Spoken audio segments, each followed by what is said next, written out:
Welcome back to our channel. నేను మీ మాదిరి. నోటితో వచ్చేటటువంటి మాటని ఎవరైతే అదుపు చేయగలుగుతారో వాళ్ళు విజయాన్ని సాధిస్తారనమాట. ఎలా అని అనుకుంటున్నారా? ఎందుకు అంటే నోట్లో నుంచి వచ్చేటటువంటి మాట అనేది చాలా పొదుపుగా ఉండాలి. అదే ఎన్ని ప్రమాదాలనైనా తెచ్చిపెట్టగలుగుతుంది, ఎన్ని ప్రమాదాలనైనా ఆపగలుగుతుంది, ఏమైనా చేయగలిగినటువంటి సత్తా దానికి ఉందన్నమాట.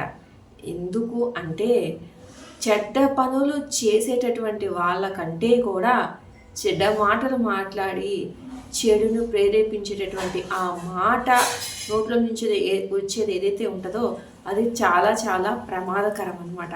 కాబట్టి చెడ్డ పనులు చేసేవాళ్ళు ఏదో ఒక రోజున పట్టుబడతారు, వాళ్ళకి రావాల్సిన శిక్ష వాళ్ళకి వస్తుంది. కానీ చెడు మాట్లాడేవాళ్ళు, చెడుగానే ప్రతి ఒక్కరి గురించి నెగిటివిటీతో ఉండేవాళ్ళు, నోట్లో నుంచి ఏదైనా వచ్చింది అంటే అది చెడే తప్ప మంచి అనేది ఉండదు చూసారా. అలాంటి వాళ్ళు ప్రతి క్షణం కూడా వాళ్ళ దృష్టిలో వాళ్ళు పెద్ద గొప్ప పని చేశామని వాళ్ళు ఫీల్ అయినా కానీ వేరొకరి దృష్టిలో ప్రతి క్షణం కూడా విలువ లేకుండా అయిపోతుంది అనమాట వాళ్ళకి. అంటే ఎప్పుడు నువ్వు ఎంతమంది రిలేటివ్స్లో కూర్చున్నా, ఇంట్లో కూర్చున్నా, ఎక్కడ కూర్చున్నా నీ నోట్లో నుంచి అపశకునం అంటే ఏదైనా మంచి చేయబోతుంటే ఇలా అయితే అని చెప్పేసి చెడుగా మాట్లాడావనుకో, ఏదైనా ఒక మంచి జాబ్కి ట్రయల్కి వెళ్తుంటే ఈ జాబ్ నీకు రాకపోతే, ఏదైనా ఎగ్జామ్కి వెళ్తుంటే ఈ ఎగ్జామ్లో నువ్వు ఫెయిల్ అయితే, ఒకళ్ళు ఎవరైనా మంచిగా చక్కగా మ్యారేజ్ చేసుకుంటూ ఉంటే ఆ వైఫ్ హస్బెండ్ చనిపోతారేమో అని అంటే ఇలా ఇలా ప్రతి మాట నోట్లో నుంచి వచ్చే మాట ఎదుట వాళ్ళకి అసహ్యం వేసే విధంగా, ఎదుట వాళ్ళని ఎప్పుడు కూడా బాధ పెట్టే విధంగా, ఎదుట వాళ్ళు ఎవరైనా కానీ బాబో వీడి నోట్లో నోరు పెట్టకూడదురా అంటే వీడి దగ్గరలోకి మనల్ని రానివ్వకూడదు, లేదంటే మనం వాడి దగ్గర ఉండకూడదు, ఇలాగా గనక నిన్ను అనుకున్నారు అంటే ఇక ఆ నిమిషమే ఆ లైఫ్ ఎందుకు చెప్పండి. అసలు మంచి అని ఒక్కరి చేత కూడా అనిపించుకోలేని లైఫ్ ఎందుకు చెప్పండి.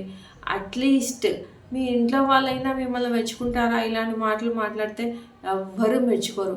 అసలు ఎంత చెప్పినా మారవేంట్రా నువ్వు, ఇలా ఉన్నావేంట్రా, మళ్ళీ ఎవ్వరూ లేరు ఇలాగా, నువ్వు ఎందుకు ఇలా ఉన్నావు అని చెప్పేసి ఇలా రకరకాలుగా అందరూ కూడా మార్చడానికే ప్రయత్నిస్తారనమాట. అంటే చెడు మాట్లాడటం, నోట్లో నుంచి వచ్చేటటువంటి చెడు అంత ప్రమాదకారి కాబట్టే మనకి పెద్దవాళ్ళు అవనండి, ఇంట్లో ఎవరైనా అవనండి, మన పేరెంట్స్ కానివ్వండి, ఫస్ట్ మాటతోనే స్టార్ట్ అవుతుంది కాబట్టి అక్కడి నుంచే మంచిగా ఉండాలి అని చెప్పేసి నేర్పిస్తారనమాట. అంటే ఎదుటి వాళ్ళతో కమ్యూనికేట్ మనం చేసేది ఈ మాట ద్వారానే కాబట్టి మాట మంచిదైతే ఊరు మంచిదవుతుంది అనే ఒక సామెత కూడా ఉంది చూసారా. అలాగే మనము మాట్లాడే మాటను బట్టే మనం ఏంటి, మన ప్రవర్తన ఏంటి అనేది ఎదుట వాళ్ళకి కమ్యూనికేట్ అవుతుంది అనమాట.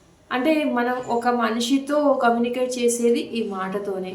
ఫస్ట్ టైం ఎవరినైనా కలిసామనుకోండి, వాళ్ళకి మనలో ఉన్నటువంటి పాజిటివ్ నెగిటివ్ అన్నీ అర్థమవుతాయా? అర్థం కావు. ఎందుకంటే ఫస్ట్ మీటింగ్ కాబట్టి వాళ్ళతో ట్రావెల్ చేస్తున్న కొద్దీ మనం ఏంటి అనేది వాళ్ళకి అర్థమవుతుంది. కానీ ఫస్ట్ మీటింగ్లో ఏం అర్థమవుతుంది, మనము మాట్లాడే తీరుని బట్టి, మన ప్రవర్తనని బట్టి వీళ్ళు ఏంటి అనేది కొంచెం వాళ్ళకి వాట్ ఈజ్ వాట్ అనేది అర్థమవుతుంది. కాబట్టి మనం మాట్లాడే మాట అదుపుతో, ఆలోచనతో మంచిగా ఉండేలాగా మనం ఎప్పుడు కూడా చూసుకోవాలన్నమాట. అది మనకి మంచిది, మన చుట్టుపక్కల ఉన్న వాళ్ళకి మంచిది. ముందు నీకు ఆనందాన్ని కలిగిస్తుంది, నీతో పాటు నీ మాట మంచిదైతే నీ చుట్టూ ఉన్న వాళ్ళని కూడా ఆనందింప చేసేలాగా చేయొచ్చు. నువ్వు ఇంకా వాళ్ళకి పెద్ద పెద్ద గిఫ్ట్లు ఏమి ఇవ్వాల్సిన పని లేదు. నీ మాట మంచిదైతే చాలు, అదే 10,000 అనమాట. అర్థమైంది కదా. ఇదండి ఈరోజు వీడియో కనుక నచ్చితే లైక్ చేయడం మర్చిపోవద్దు. మరిన్ని ఇలాంటి వీడియోస్ కోసం వెంటనే ఛానల్ సబ్స్క్రైబ్ చేసుకుని పక్కనే ఉన్న బెల్ ఐకాన్ కూడా ప్రెస్ చేయండి.